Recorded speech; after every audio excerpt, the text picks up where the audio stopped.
पुण्यात झालेल्या साखळी बॉम्बस्फोटांच्या पार्श्वभूमीवर शिवसेनेचे ज्येष्ठ नेते मनोहर जोशी यांनी घटनास्थळांना भेटी दिल्या। यावेळी शिवसेनेच्या पुणे जिल्हा संपर्क प्रमुख आमदार डॉक्टर नीलम गोरे, शिवसेनेचे गटनेते अशोक हरणावळ, प्रशांत बदे, श्याम देशपांडे, राधिका हरिश्चंद्रे इत्यादी शिवसैनिक आणि पदाधिकारी उपस्थित होते। स्फोटामागील सर्व आरोपींना लवकरात लवकर अटक करून कडक शिक्षा व्हावी अशी मागणी शिवसेना नेते मनोहर जोशी यांनी केली। स्फोटांचे प्रमाण कमी असल्याने कोणतीही जीवितहानी झाली नाही, तरी सुद्धा अशा घटना घडू नये यासाठी प्रयत्न व्हावेत असे त्यांनी सांगितले।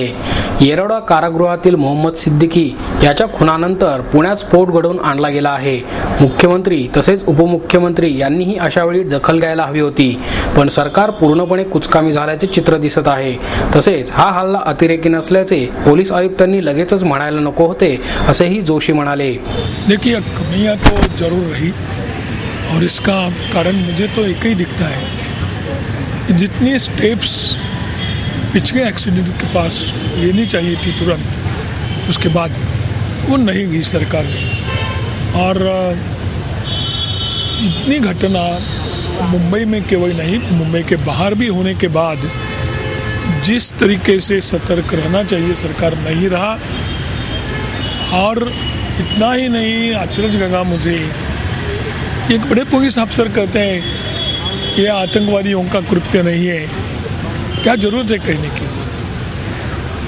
एक परिणाम इसका, वो बात शायद सच हो सकती है, लेकिन उसका परिणाम इतना ही होता है कि लोग इसका डिसएडवांटेज लेते हैं, इसलिए ऐसा नहीं करना चाहिए। और दूसरी बात मैं कहूँगा कि हमारे यहाँ आतंकवादी आते हैं, ऐसी घटना हो जाती है, लेकिन एक्शन लेने को बहुत टाइम जाता है। तुरंत एक्शन चाहिए, तुरंत कार्रवाई चाहिए। उनको डर लगना चाहिए कि ऐसी घटना करने के बाद वो यहाँ से भाग नहीं सकते हैं। आतंकवादी, केवल मैं आतंकवादी नहीं कहूँगा, दूसरे ऐसे जो अपराधी होते हैं वो अपराधी गुनाह करते हैं और भाग जाते हैं। और इसलिए पुलिस के बारे में मैं एक ही बात कहूँगा कि उनकी दहशत रहनी चाहिए। दुर्भाग्य से ऐसी दहशत नहीं रही। गृह मंत्री आए थे, मुझे मालूम पड़ा, दूसरे गृह मंत्री इफ्तार की पार्टी में बिजी थी। तो मैं क्या कहूँ, ऐसी पार्टी छोड़कर गृह मंत्री को तुरंत पुणे में आना चाहिए। मैं कभी नहीं समझता हूँ ये घटना साधारण समझी जाए। मेरी दृष्टि से तो ये घटना भी बहुत सीरियस है, गंभीर है। और मुख्यमंत्री हो या वरिष्ठ मंत्री हो, अधिकारी हो, लोगों को यहाँ आना चाहिए, देखना चाहिए और तुरंत एक्शन प्लान लेना चाहिए कि हर एक को, हर नागरिक को, मैंने उस समय भी चाहा था और आज भी कहूँगा, सैनिक की शिक्षा होनी चाहिए। वो होगी तो उनको डरा जाएगा।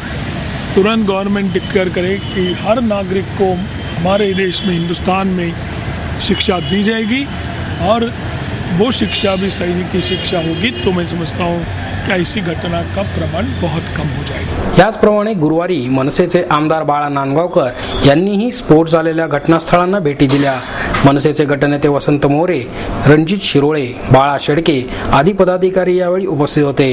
यावेळी बोलताना नांदगावकर म्हणाले, पोलीस प्रशासनामध्ये नियोजनाचा अभाव असल्याने पुण्यात साखळी बॉम्बस्फोट झाले आहेत। या घटनेत अतिरेक्यांचा हात नसल्याची बेजबाबदार विधाने पोलीस आयुक्तांनी करू नयेत। गृहमंत्री आर पाटील हे कार्यक्षम नसल्याने मी त्यांचा राजीनामा मागणार नाही, मात्र स्वतःला सक्षम समजणाऱ्या अजित पवार यांनी गृह मंत्रालयाचा कारभार स्वीकारावा असा टोलाही आमदार नांदगावकर यांनी यावेळी लगावला। खरं मला वाटतं की या पुणे शहर आता ज्या पद्धतीने वाढतंय, त्यामुळे प्रशासनाने प्रचंड प्रमाणात काळजी घेण्याची आवश्यकता आहे। एका बाजूला मुंबई शहरामध्ये, पुणे शहरामध्ये परराज्यातून आणि परप्रांतातून जे विद्यार्थी येतात आणि वाढते लोंढे आहेत, त्यात बकाल शहराची अवस्था जी झालेली आहे, ती आता प्रशासनाने जास्त काळजी घेण्याची आवश्यकता आहे। पण दुर्दैवाने ती काळजी घेतलेली मला काही दिसत नाही। खरं पाहता आर पाटलांनी या बाबतीमध्ये, आता आर पाटलांना लोक आम्हाला म्हणतात तुम्ही आर पाटलाचा राजीनामा मागणार का? राजीनामा कोणाकडे मागायचं, ते काम करतात त्यांच्याकडे। आर पाटलांनी काय बोधच घेतला नाही। नुसतं येऊन भेटी देऊन काय होणार नाही. खरं पाहता पालकमंत्री येऊन गेले की नाही मला माहिती नाही, पण पालकमंत्र्यांनी इकडे येऊन जाण्याची आवश्यकता होती. शेवटी मुंबई पुणे हे फार मोठी शहर आहेत आणि या शहरांमध्ये जास्त लक्ष घालण्याची आवश्यकता आहे. एका बाजूला जबाबदार पोलीस कमिशनर असं म्हणतो की आम्हाला अतिरेकी हल्ला किंवा दहशतवादी हल्ला दिसत नाही. दुसऱ्या बाजूला केंद्रीय गृह सचिव ते म्हणतात की अतिरेकी हल्ला दिसतोय थोडासा. मग पोलीस कमिशनरांनी आपलं भान ठेवून आपले सिनियर्स काय बोलत आहेत त्याचं भान ठेवून बोलायला पाहिजे. अजितदादांकडून माझी अपेक्षा होती पुण्याच्या बाबतीमध्ये की त्यांनी या शहरावरती जास्त लक्ष दिलेलं आहे. किमान त्यांनी तरी CCTVच्या बाबतीमध्ये दखल घेण्याची आवश्यकता आहे. बरं, वित्त खातं त्यांच्याकडेच आहे आणि म्हणून माझी आता विनंती त्यांना राहणार आहे की आता गृह खातं तुम्हीच घ्या आणि तुमचं कर्तृत्व दाखवा महाराष्ट्राला, तुम्ही चांगल्या प्रकारचं काम करू शकता या बाबतीमध्ये म्हणून.